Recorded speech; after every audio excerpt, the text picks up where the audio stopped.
Capítulo 1. Das condições e parâmetros de parcelamento. O parcelamento do solo para fins urbanos somente será permitido na macrozona urbana, na forma definida por este plano diretor. Então, lembrem do primeiro mapinha que a gente abriu, todo coberto por uma mancha verde e por uma mancha amarela. A mancha amarela é a macrozona urbana, onde a gente pode parcelar para fins urbanos. É vedado o parcelamento do solo nas seguintes condições, né? Em terrenos alagadiços e sujeitos a inundações, antes de tomadas as providências para assegurar o escoamento das águas.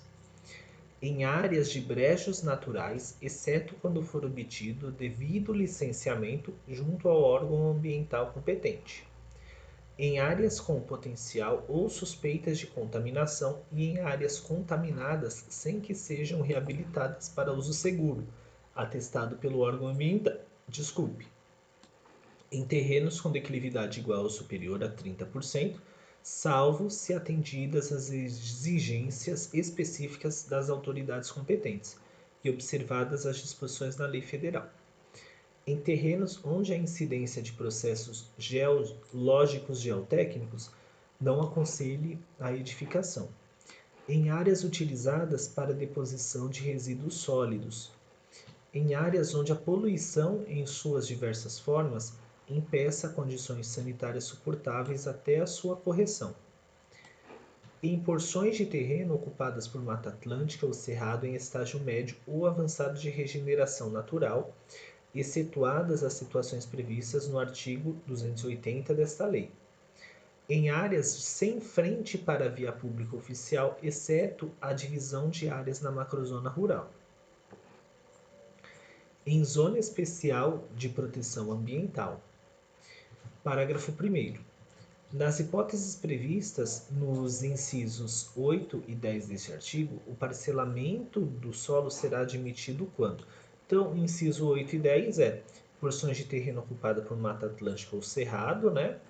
E terrenos em zona especial de proteção ambiental. A gente pode ocupar essas áreas quando as áreas protegidas forem apenas parte dos lotes gerados no parcelamento, ou a impossibilidade de supressão da vegetação for gravada nos lotes gerados. Segundo parágrafo. Para permitir a utilização dos terrenos ou viabilizar a implantação do sistema viário, será admitida a execução de terraplenagem em áreas com declividade entre 30% e 45%, desde que as obras não impliquem na remoção de manchas de mata nativa secundárias, de cerrado e de mata atlântica em estágio médio, exceto nas situações previstas do artigo 280 desta lei. Não resultem em desníveis acentuados, definidos por taludes ou arrimos em relação aos terrenos adjacentes, e sejam realizadas de acordo com o projeto desenvolvido por profissional habilitado. Quanto da existência de edificações nas áreas objetos de parcelamento do solo, os parâmetros de uso e ocupação do solo definidos nesta lei deverão ser respeitados para os lotes resultantes.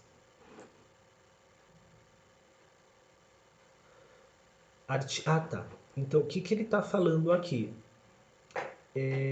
Imagina que você tem um solo que ainda não está parcelado e nele existe uma residência ou qualquer outra edificação já. E aí você decide parcelar este solo. Quando você parcelar, os lotes resultantes, ou as glebas, precisam, respeitar os parâmetros de uso e ocupação do solo. Taxa de ocupação, coeficiente de aproveitamento, né? Então, você não pode separar, se a taxa de ocupação do solo para aquela região é de 50%, você não pode gerar um lote em volta daquela construção que já existia,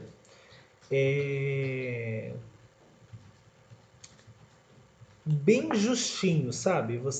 Porque senão você vai estar eliminando a área que você precisa deixar livre do terreno. Eu acho que vai ser mais fácil desenhar para você entender. Só um instante. Então, pessoal, esse aqui é o terreno que nós queremos parcelar em amarelo. Em azul é a construção que já existia nesse terreno, beleza? Agora eu vou colocar as projeções das divisões que eu quero fazer para esse terreno. Beleza, dividi os lotes, tá? Só que o que acontece? Esse primeiro lote gerado aqui nesse parcelamento de solo, a construção está ocupando mais do que 50% da área dele, não é? Se a taxa de ocupação desse lote for de 50%, esse lote aqui está irregular, ele não pode existir. Eu teria que estar gerando um lote maior para poder comportar essa construção que já existia nele, ok? Ou demolir a construção, se eu quisesse vender, né, esses lotes do tamanho que eu decidi primeiro, ok? Os terrenos situados fora da macrozona urbana, com áreas inferiores ao módulo rural de 20.000 metros quadrados, são indivisíveis para fins de parcelamento do solo e devem atender aos parâmetros de uso e ocupação do solo da zona de conservação ambiental, exceto quando a cota horizontal mínima de terreno por unidade habitacional, que deverá ser de 2.500 metros quadrados, por unidade habitacional. Seguindo, são modalidades de parcelamento do solo: 1. Loteamento. 2. Desmembramento. 3. Anexação. 4. Desdobro. 5. Divisa de área. Para efeitos desta lei, consideram-se. Então aqui, pessoal, a gente vai ter só a definição dessas modalidades, tá bom? O que é o loteamento? É a divisão de glebas em lotes destinados à edificação com abertura de novas vias de circulação, de logradouros públicos ou prolongamento, modificação ou ampliação de vias existentes, exceto a doação de área para alargamentos de vias oficiais definidos em diretrizes viárias. Então, para você ter um loteamento, você vai dividir o terreno de uma gleba e precisa necessariamente ter a criação ou ampliação de vias, ok? Desmembramento, subdivisão das glebas em lotes destinados à edificação com aproveitamento do sistema viário existente, desde que não implique a abertura de novas vias e logradouros, nem o prolongamento, modificação ou ampliação dos já existentes, exceto das doações de área para alargamentos definidos em diretrizes viárias. Então aqui ficou fácil, né? Para ser um loteamento, eu divido a gleba e construo ou prolongo ruas, avenidas, etc. Desmembramento, também divido a gleba, só que eu não crio e nem amplio nenhuma rua ou avenida, beleza? Modalidade de anexação. É o reagrupamento de glebas ou lotes até o limite das dimensões máximas estabelecidas para as quadras, desde que a operação não interfira com o sistema viário existente, nem imponha qualquer outra modificação nos logradouros já existentes. Ou seja, é quando você une, né, terrenos um com o outro, beleza? Sem que para isso você precise aglutinar algum trecho de rua, tá bom? Desdobro. A subdivisão de lote sem abertura de via. Divisão de área. Compreende o parcelamento de glebas em áreas iguais ou superiores a 20.000 metros quadrados, que é um módulo rural, tá bom? Sem a necessidade de doação de áreas públicas. Então, pessoal, são essas aqui as definições. Isso é interessante você anotar, tá bom? No seu caderninho. Parágrafo 2º. Será admitido o desdobro de lotes vinculados a edificações que comprovadamente ocorreram até a data anterior da vigência desta lei, independentemente do atendimento aos parâmetros de parcelamento do solo nela previstos. Então, pessoal, essa regrinha aqui, ela não vale se o imóvel existia antes da vigência desse plano diretor, tá bom?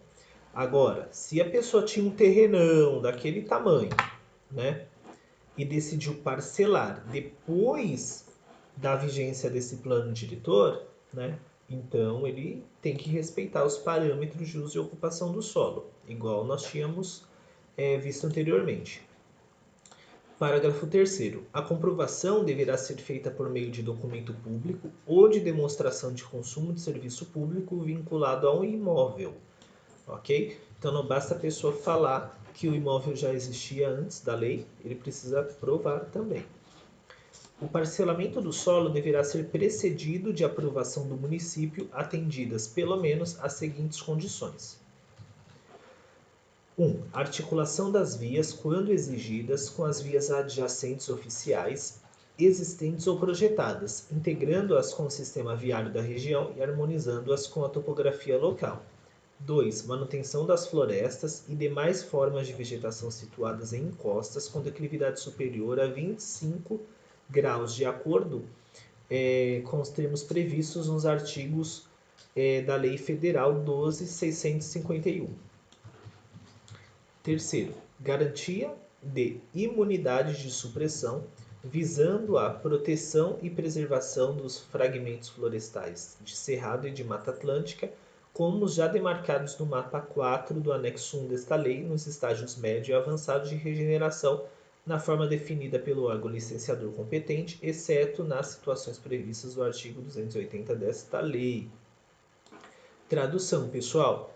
Se tiver Mata Atlântica ou Cerrado em estágio médio ou avançado de regeneração, você precisa garantir que não vão cortar as árvores, tá bom? Imunidade de supressão não pode cortar as árvores, tá bom? A não ser nas situações previstas, né, do artigo 280, se salvo engano, aquelas situações de bem público, né, etc. Quarto, reserva de faixas referentes às APPs ao longo dos cursos d'água naturais, perenes e intermitentes, áreas no entorno, de nascentes de olho d'água e das planícies de inundação, priorizando a vegetação nativa existente no local, conforme Lei Federal 12.651. Ok? Então, ao redor dos cursos d'água e das nascentes, a gente tem que manter as áreas de preservação permanente. Tá? Quinto, nas margens de lagos naturais ou artificiais maiores de 1.000 metros quadrados, de espelho d'água proveniente de barramento de curso d'água dentro da macrozona urbana, será obrigatória a reserva de faixa não edificante de 15 metros quadrados de largura, medida em projeção horizontal a partir da margem de maior vazão e que devem ser revegetadas conforme projeto específico a ser analisado e aprovado pela Unidade de Gestão de Planejamento Urbano e Meio Ambiente. Reserva de faixa não edificante ao longo, com largura mínima de 15 metros ao longo de cada lado de talvergue ou eixo de vales secos, cuja encosta tenha declividade superior a 40%. Para quem não lembra o que é talvergue, acredito que a gente já falou disso nos vídeos iniciais, tá bom? Mas só aqui para a gente deixar ilustrado, né? Talvergue é a linha de maior profundidade de um curso d'água. Então, nesse caso desse riozinho aqui, o talvergue é onde? Bem aqui no fundo, ok? Nesse exemplo aqui, a margem, a parte de baixo do rio, ela é meio irregular, sendo que a parte mais funda não fica no meio, fica mais para o canto. Nesse caso, o talvergue está onde? Está bem aqui no cantinho, é sempre na parte mais profunda do rio, tá? E o que a lei está falando para a gente? A lei está falando que a gente tem que manter uma faixa não edificante com largura mínima de 15 metros ao longo de cada lado do talvergue, né? Então, a partir dessa linha aqui, a gente conta 15 metros para a direita, 15 metros para a esquerda, um local onde a gente não pode construir, ok? Beleza.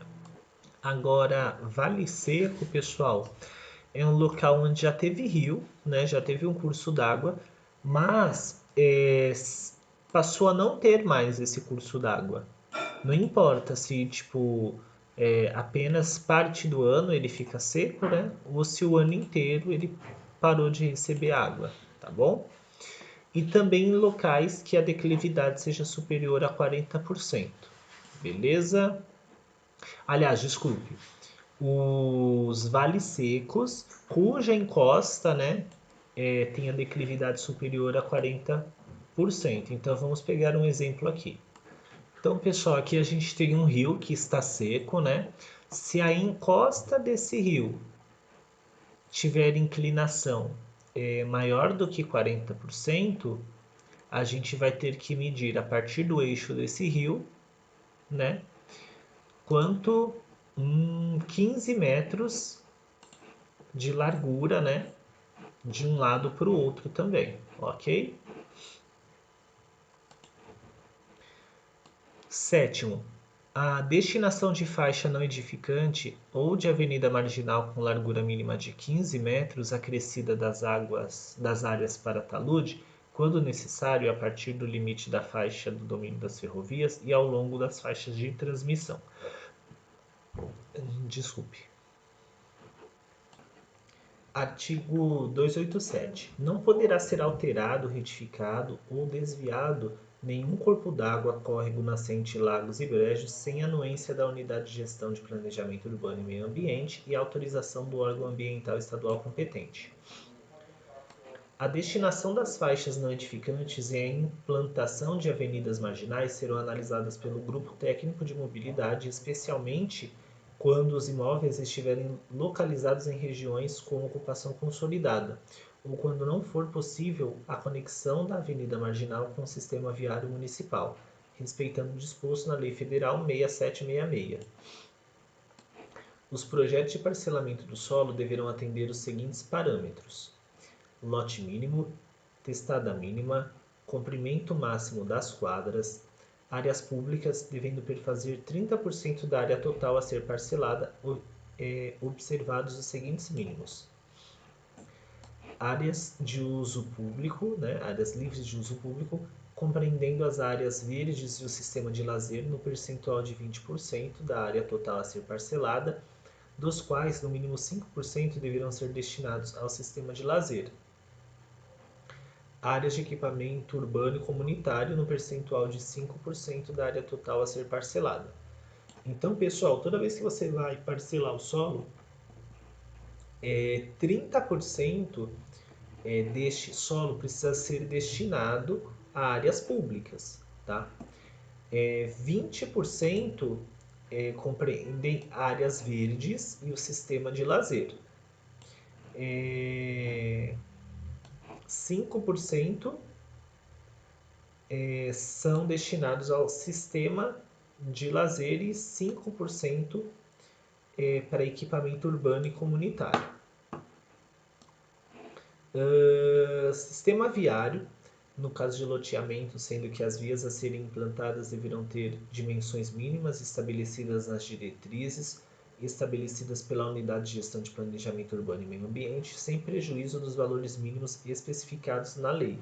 As calçadas devem ser implantadas concomitantemente ao leito carroçável, observando ainda as seguintes condições: propiciar condições adequadas de acessibilidade, acompanhando a declividade da via e atendendo, no que for pertinente, às normas da Associação Brasileira de Normas Técnicas. Ter largura mínima indicada. Acabei me perdendo aqui. Vamos lá.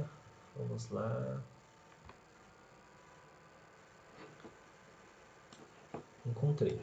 Ter a largura mínima indicada no quadro 4 desta lei, de acordo com a zona de uso do solo e a classificação viária. Ter no mínimo 30% de superfícies permeáveis. Garantir uma faixa destinada a equipamentos junto ao limite da área de tráfego, chamada faixa de serviço, com largura mínima de 75 centímetros.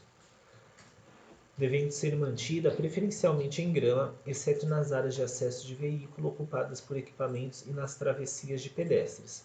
Ter arborização implantada, obedecendo a projeto técnico específico aprovado pelo órgão municipal competente. Ter dimensões de quadras, sendo que os limites máximos das testadas das áreas dos lotes corresponderão a cada zona de uso e ocupação do solo, respectivamente ao comprimento máximo e área máxima das quadras, conforme o quadro 14 a seguir. Então, pessoal, aqui é um resumo nesse quadro da testada mínima, área mínima do terreno e dimensão máxima da quadra em metros, tá bom? Isso aqui é interessante anotar para poder fixar, beleza? Parágrafo 1º. O disposto nos incisos 1 ao 4 ao 6 desse artigo não se aplicam às áreas das leis 1, que observará disposições específicas desta lei. Pelo menos 25% da área livre de uso público não poderá incidir sobre áreas com matas, declividades superiores a 30% ou APP, e possuir frente mínima de 10 metros para via pública destinados ao sistema de lazer. Uma vez atendidos os percentuais mínimos previstos no inciso 4 desse artigo e assegurada a proteção da vegetação existente, das nascentes e cursos d'água, o percentual necessário para completar a porcentagem prevista no caput desse artigo poderá ser incorporado à área de equipamento urbano e comunitário.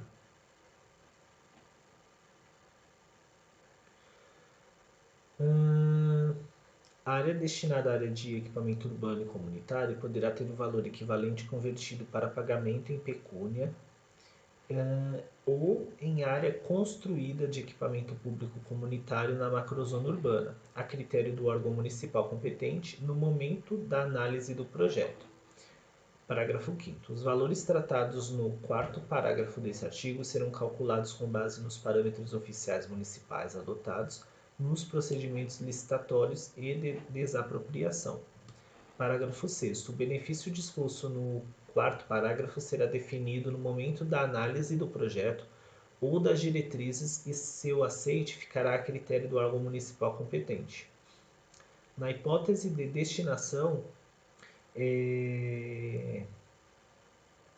da área de equipamento urbano comunitário em área construída, o órgão municipal competente manifestar-se-á acerca dos tipos de equipamentos necessários na região em que se localiza o imóvel, bem como sobre a eventual necessidade de destinação de área de terreno combinada com a área construída.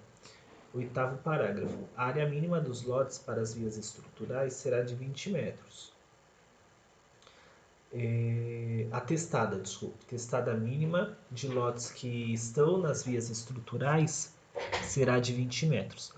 Nas zonas de qualificação dos bairros serão admitidos parcelamentos de interesse social com lotes com dimensão mínima de 7 metros para testada e 150 metros de área. Então isso aqui é interessante a gente anotar. 10º parágrafo. Nos loteamentos de interesse social deverão ser transferidas, mediante doação, pelo menos 10% do número de unidades do loteamento ou de lotes de até 10.000 metros quadrados de área, cuja extensão total seja igual ou superior a 12% de área útil ou soma de áreas de todos os lotes do parcelamento. O disposto no 10º parágrafo desse artigo poderá, a critério do requerente, ser aplicado também aos lotes de interesse social protocolados na vigência da Lei 7.858 de 2012. Parágrafo 12. Nas leis 2 serão admitidas quadras habitacionais com até 150 metros de comprimento e lotes de 100 metros quadrados de área e 5 metros de testada, delimitadas por via de tráfego seletivo com largura mínima de 8 metros no sentido do comprimento e vias de circulação com largura mínima de 15 metros no sentido transversal.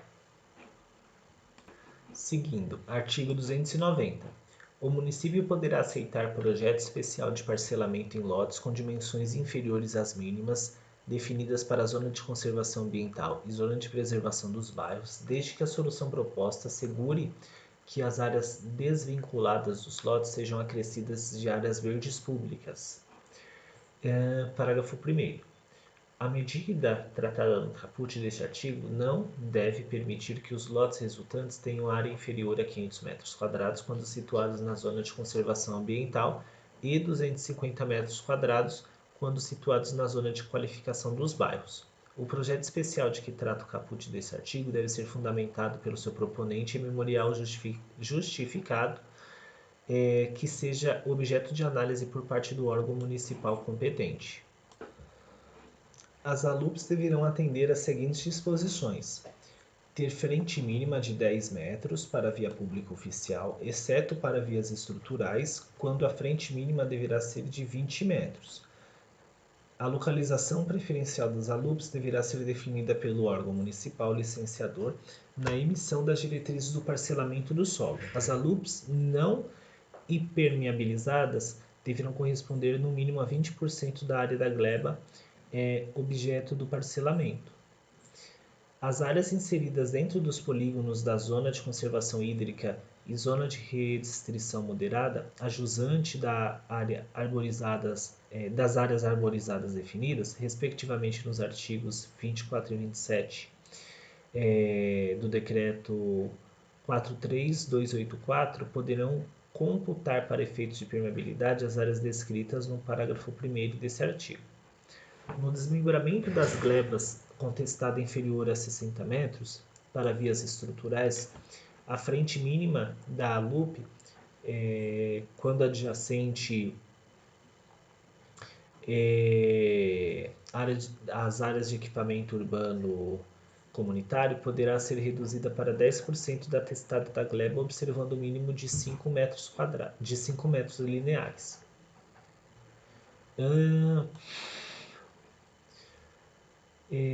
As áreas de equipamento urbano comunitário deverão atender às seguintes disposições: ter frente mínima de 10 metros para a via pública oficial de circulação e preferencialmente estar contidas em um único perímetro, sendo que, quando fizerem frente para a via estrutural, deverão possuir frente mínima de 20 metros.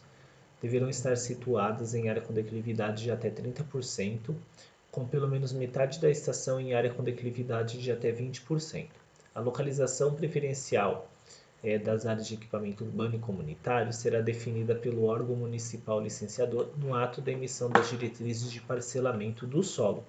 Pessoal, vou encerrar o vídeo por aqui.